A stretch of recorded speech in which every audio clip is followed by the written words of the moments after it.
Bonjour à tous. Eh bien, prenons un instant ce matin pour lire et méditer un passage du livre du ciel de Luisa Picaretta. Au nom du Père qui m'a créé, du Fils qui m'a sauvé et du Saint-Esprit qui me sanctifie. Amen. Jésus, je me plonge en toi, dans ta divine volonté. Je m'unis à toi, je m'identifie à toi, je me consume en toi. Je me plonge dans ce grand bain de ton amour, dans ton acte unique et éternel.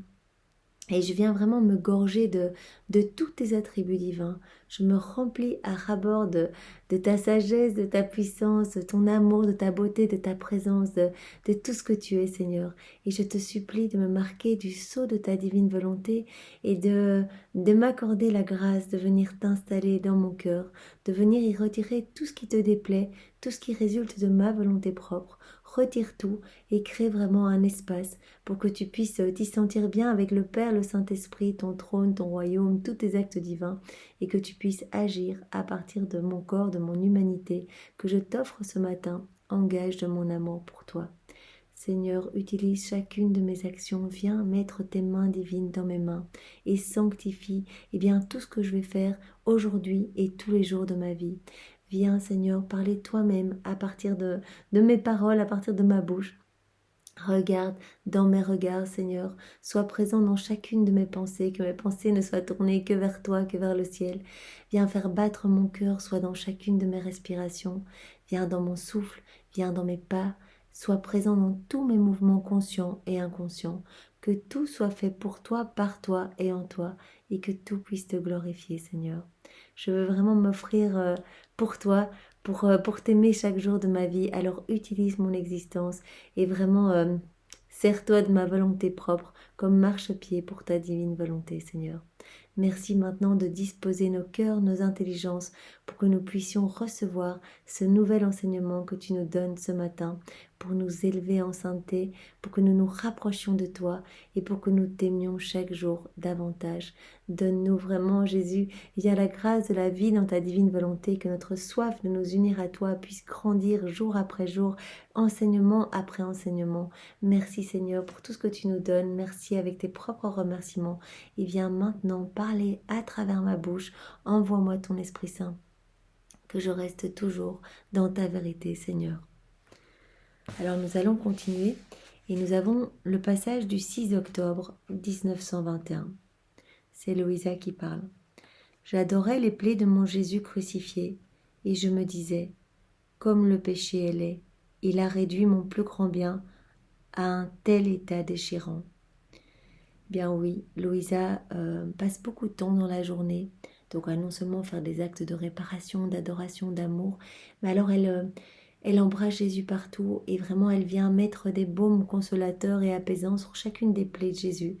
Donc vraiment elle regarde chacune des plaies et elle remercie, elle vient prendre le sang de Jésus, elle va le placer dans tous les cœurs, etc. Donc nous sommes vraiment invités à faire cela, que ce soit peut-être par le biais du chapelet du précieux sang, ou les 15 oraisons de Sainte Brigitte, ou les 7 Pater et 7 Ave de Sainte Brigitte. Ce sont autant de voies pour honorer, honorer les souffrances de Jésus, tout ce qu'il a vécu, tout ce qu'il a souffert pour chacun de nous, et le prix de notre salut.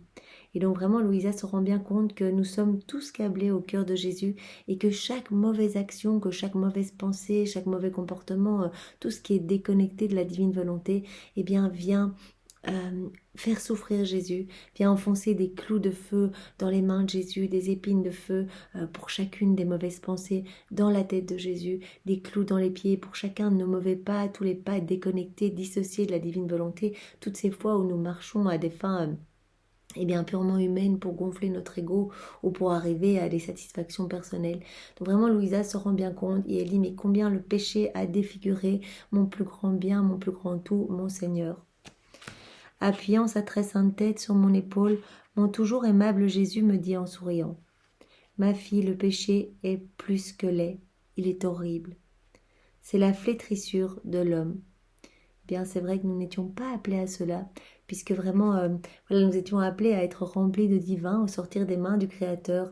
Adam était rempli de la divine science, divine connaissance, divine volonté. Il était vraiment, teinté de partout, toutes ses actions ont été marquées par la divinité, c'était magnifique, tout ce qu'il faisait rendait gloire à Dieu, ses mouvements n'étaient que pour aimer, ses pas que pour marcher encore plus vers la Trinité, son regard que pour observer les belles choses de la création que la Trinité lui avait offerte, et tout était rempli d'amour. Donc il y avait vraiment cette réciprocité d'amour, et l'homme a quitté ce à quoi il était destiné en voulant faire sa volonté propre, et de là ont découlé tous les maux. Et vraiment le Seigneur dit à Louisa, c'est vraiment un état de flétrissure en fait. C'est vraiment, il y a plus cette essence divine parce que l'homme a choisi de s'en écarter. Et c'est comme si, dans un exemple que j'écoutais ce matin, parce que j'écoute dans la voiture également les volumes, et je recommence tout le temps, et dans le volume 4, le Seigneur nous compare à des rayons, à des rayons de soleil. Lui, il est le soleil, il est le centre. Et il nous dit que voilà, quand nous sommes attachés à lui, nous émettons sa lumière, sa chaleur, c'est magnifique.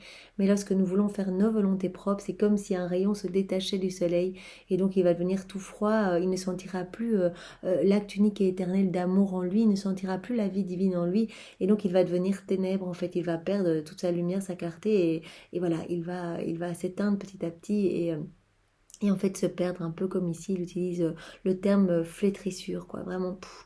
Et dans le tome 20 également, le Seigneur prenait cet exemple du soleil et des rayons de soleil. Nous sommes les rayons quand nous sommes accrochés à lui. C'est à cela que nous sommes destinés, vraiment être unis à lui continuellement pour que nous émettions sa propre lumière, que nous irradions de sa propre chaleur, de son amour. Parce que la lumière du Christ à travers nous va pouvoir éclipser les ténèbres ici-bas.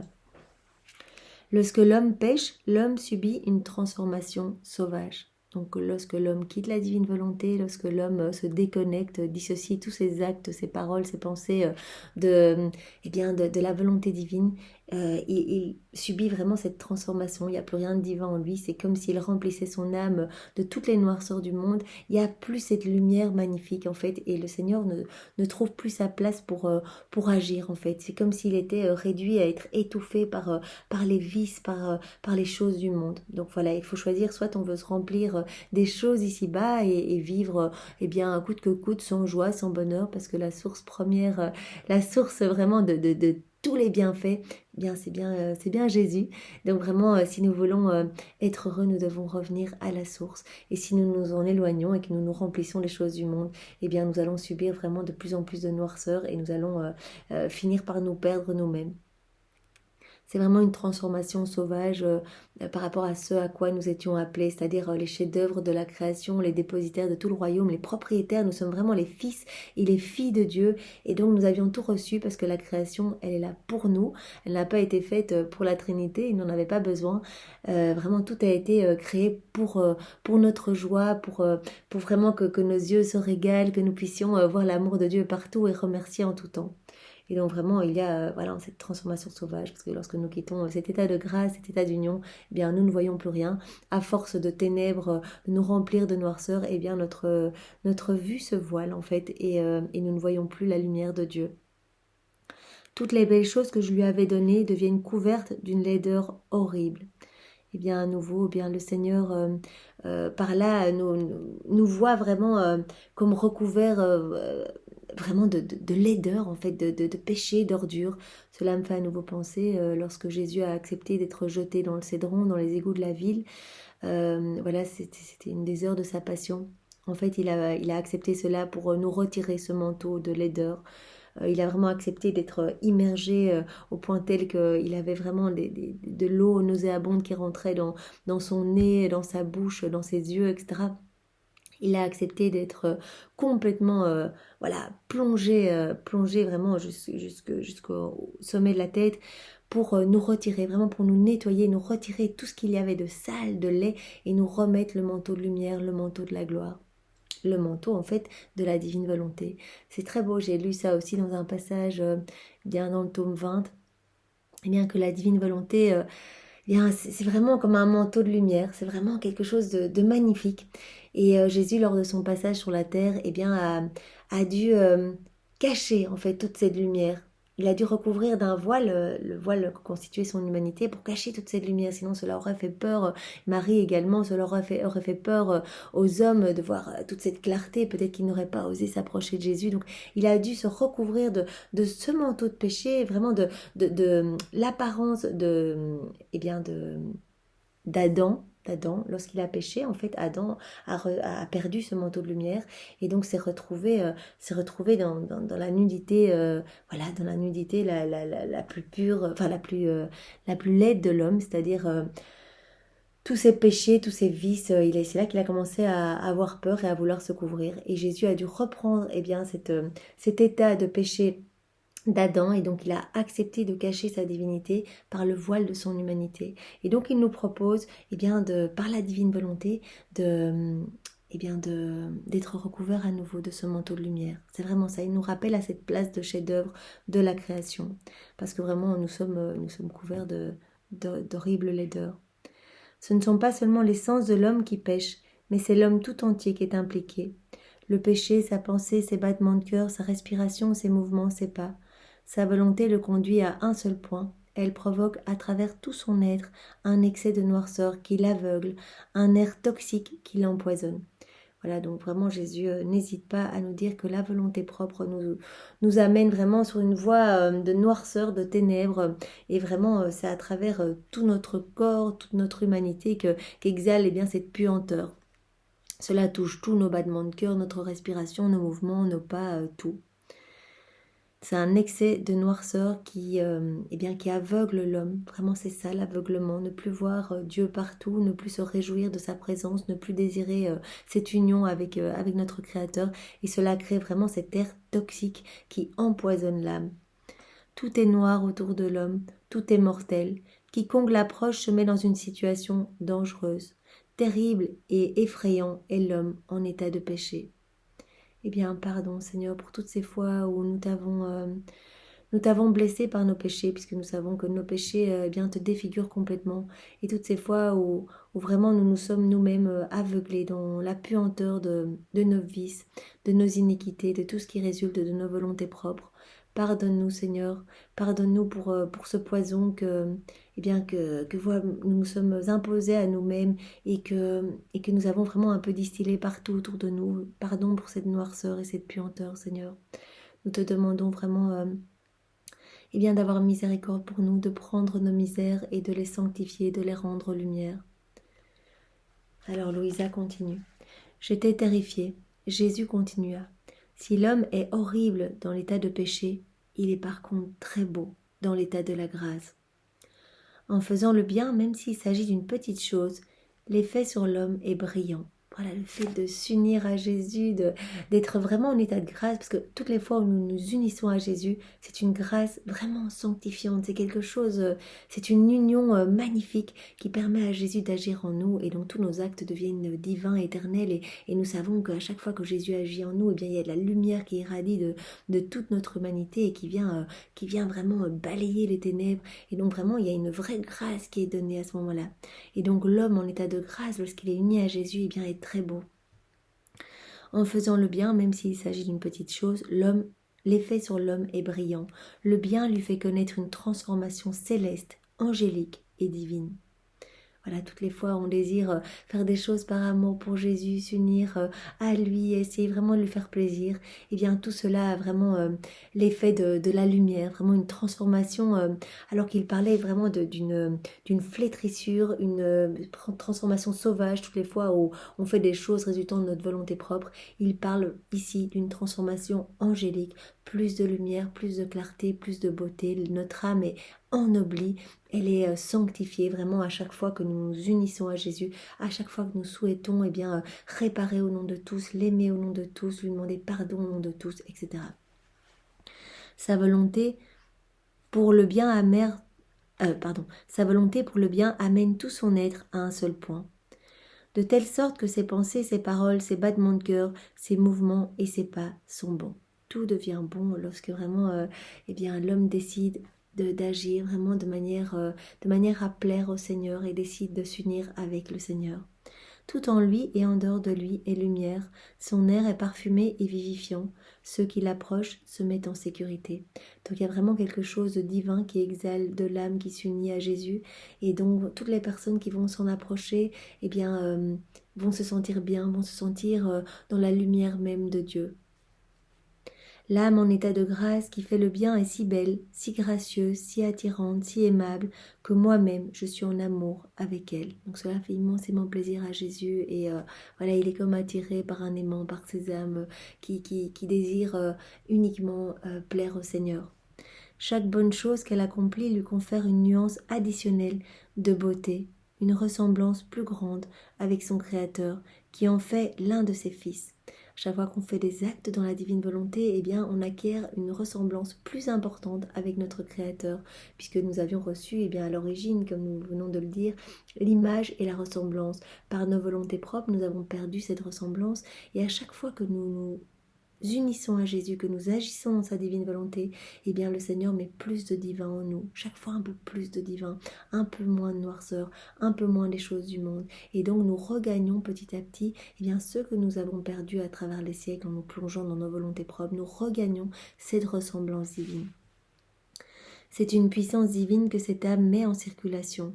Vraiment, quand on laisse Jésus agir en nous, eh bien, il y a toute la puissance créatrice, tout l'amour de Dieu, toutes ces merveilles, tous ces attributs divins qui sont eh bien, distribués sur toutes les âmes autour de nous, mais pas que, aussi dans le passé, dans le futur, puisque vraiment dans la divine volonté, il y a cet acte créateur, vraiment de multiplier à l'infini tous les actes d'amour faits en union avec Jésus, toutes les prières, toutes les réparations, tout va être multiplié et donc vraiment le Seigneur va pouvoir voir cette lumière se répandre partout et continuellement, éternellement. Toutes les bonnes choses qu'elle réalise sont autant d'intercessions entre le ciel et la terre. Donc voilà, à chaque fois, comme nous l'avions vu dans un passage précédemment, à chaque fois que nous agissons, voilà, Jésus vient faire ça en moi, Jésus vient lire ce passage en moi, Jésus vient nettoyer ma cuisine, Jésus vient préparer à manger en moi, Jésus, je veux tout faire dans ta divine volonté, j'écoute cette musique dans ta divine volonté, je lis les écrits du ciel dans ta divine volonté. Je prie mon rosaire dans ta divine volonté. À chaque fois, nous avons les fruits. Vraiment, par exemple, pour une prière unie à Jésus, nous avons les fruits des prières de Jésus à travers notre prière. Donc c'est magnifique, cela va vraiment toucher toutes les âmes de tous les temps. Si nous agissons, nous faisons une petite action comme manger ou balayer, eh bien nous avons les fruits eh bien, des actions de Jésus lors de son passage sur la terre. C'est-à-dire lorsqu'il mangeait, eh bien, il ne faisait pas que manger, il nourrissait des âmes, il les embellissait, il les purifiait, il les sanctifiait. Lorsqu'il peut-être balayait l'atelier de Saint Joseph, eh bien, il reprenait déjà toutes nos actions pour les sanctifier. Il attendait vraiment, toutes ces actions de Jésus sont des actes suspendus et nous pouvons unir nos actions aux actes de Jésus pour que nos actions portent les fruits des actes de Jésus. Et donc peut-être que quand il balayait, eh bien, il venait balayer la terre de toute sa noirceur, de toutes ses iniquités, de tous ses vices, sacrilèges, blasphèmes, toutes les horreurs. Et donc vraiment, lorsque nous balayons dans la divine volonté, par exemple, eh bien, Jésus remet en mouvement eh bien, tout ce qu'il a acquis eh bien, lorsqu'il faisait cet acte-là, voilà, lors de son incarnation. Donc c'est magnifique. Et vraiment, nous avons vu que quand nous nous unissons à Jésus, eh bien cela crée vraiment un filet de lumière entre le ciel et la terre. Les âmes qui s'offrent à Jésus, qui offrent leur vie à Jésus pour que Jésus les utilise comme des extensions de sa propre humanité, que Jésus vienne distribuer eh bien, tous les fruits de sa rédemption à travers ces âmes. Eh bien, ces âmes sont comme des tamis, les sentinelles du cœur de Jésus et des tamis entre le ciel et la terre. Elles vont reprendre toutes les mauvaises choses qu'elles voient eh bien, parmi leurs frères et sœurs. Elles vont reprendre ces choses, même les choses du passé ou du futur, et elles vont les plonger dans l'acte unique et éternel d'amour de Dieu, et elles vont réoffrir tous ces actes refaits à la Trinité comme autant d'actes de louange, de bénédiction, d'amour, voilà, comme action de gloire pour la Trinité. Donc vraiment c'est à cela que nous sommes appelés, c'est de nous situer vraiment, le Seigneur nous élève quand nous vivons dans la divine volonté, il élève notre âme pour l'unir à son cœur, et il dit, eh bien voilà, tu vas vraiment par cette union avec moi, tu vas jouer le rôle de filtre entre le ciel et la terre, c'est-à-dire que tu vas nous permettre eh bien, de pouvoir regarder les hommes encore en exil sur la terre à travers cette lumière que tu vas émettre par cette union avec moi. C'est-à-dire dès qu'il y a une union avec Jésus, eh bien il y a cette lumière qui permet à la Trinité de regarder eh bien, les hommes et que la justice divine soit un petit peu apaisée. Donc, pardon, excusez-moi. Toutes les bonnes choses donc, que l'âme va réaliser en union avec Jésus vont être autant d'intercessions entre la terre et le ciel. Donc l'âme va jouer vraiment un peu ce rôle d'intercesseur entre les âmes qui font peut-être des choses qui offensent au Seigneur. Et donc elle va refaire vraiment tous les actes. Elle va demander pardon au nom de tous, elle va aimer au nom de tous, etc. Elle constitue le service postal et les fils électriques qui maintiennent la communication avec Dieu. Voilà, par tous ces actes faits en union avec Jésus, cela recrée des fils de lumière, des connexions entre le ciel et la terre. Vraiment, cela permet des distributions en abondance, des surcroîts de distribution en abondance de bénédictions et de grâce dans toutes les âmes. Alors que vraiment la Trinité est offensée et que très souvent l'homme provoque rejet de Dieu des écoles, des foyers, de nos vies, eh bien le Seigneur continue à déverser des grâces par l'intercession justement de toutes ces âmes qui s'unissent. Parce qu'il y a comme ce filtre et la justice est vraiment apaisée. Plutôt que se dire, les hommes m'offensent continuellement, je ne peux plus la regarder, il y a trop de puanteur, trop de noirceur, ils font n'importe quoi, ils ont complètement quitté l'état initial à laquelle on les destinait. Ils nous offensent continuellement, ils se prennent pour les petits dieux de la terre, ils ont l'impression que cette création leur appartient, ils ne remercient jamais. Et donc vraiment, il y a un moment où il y a la justice qui doit pouvoir se déverser sur les hommes, c'est normal, c'est un des attributs divins. Eh bien, la justice va être apaisée par tous ces actes offerts au nom de tous. Voilà, s'il y a ne fût-ce que quelques personnes, l'harmonie entre le ciel et la terre est rétablie, puisque nous pouvons, vous, moi, offrir nos prières au nom de tous les hommes, de tous les temps, de toutes les générations. Nous pouvons offrir notre amour uni à celui de Jésus. Voilà, on dit Jésus, je prends ton amour, je te l'offre au nom de tous. Et Jésus va vraiment recevoir l'amour comme si tous les hommes venaient demander pardon et venaient dire Jésus, on t'aime. Et donc vraiment, cela apporte un soulagement, un réconfort et cela permet vraiment à la justice divine de se calmer. Désirons ardemment devenir ces liens de communication entre le ciel et la terre et désirons ardemment rétablir cette douce harmonie, ce doux flux et reflux d'amour entre les hommes et la Trinité. Merci Seigneur pour tout ce que tu nous apprends, merci de nous donner vraiment tellement, de nous permettre, nous, créatures remplies de péchés, de pouvoir te servir de corps, c'est incroyable. Tu nous dis que tu veux t'installer dans nos cœurs, il suffit que nous le désirions, il suffit que nous te le demandions.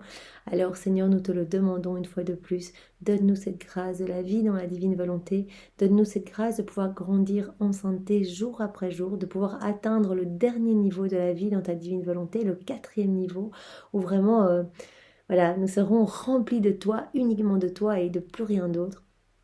Dépouille-nous des choses du monde et vraiment donne-nous ton humilité, Seigneur. C'est très dur de rester humble parce que parfois, nous sommes marqués par le péché de l'orgueil et donc nous te demandons vraiment de pulvériser notre orgueil. Nous plaçons tous nos petits actes d'amour-propre en fait qui nous détachent de toi dans ton humilité, Seigneur. Nous te demandons d'infuser ta présence et tous tes attributs divins dans notre cœur. Merci Seigneur, avec tes propres remerciements, nous t'aimons avec ton amour, nous te louons avec tes louanges, nous te bénissons avec tes bénédictions, nous t'adorons avec tes adorations et nous le faisons au nom de tous en ta divine volonté. Au nom du Père et du Fils et du Saint-Esprit. Amen. Soyez tous bénis et passez une belle journée. Au revoir.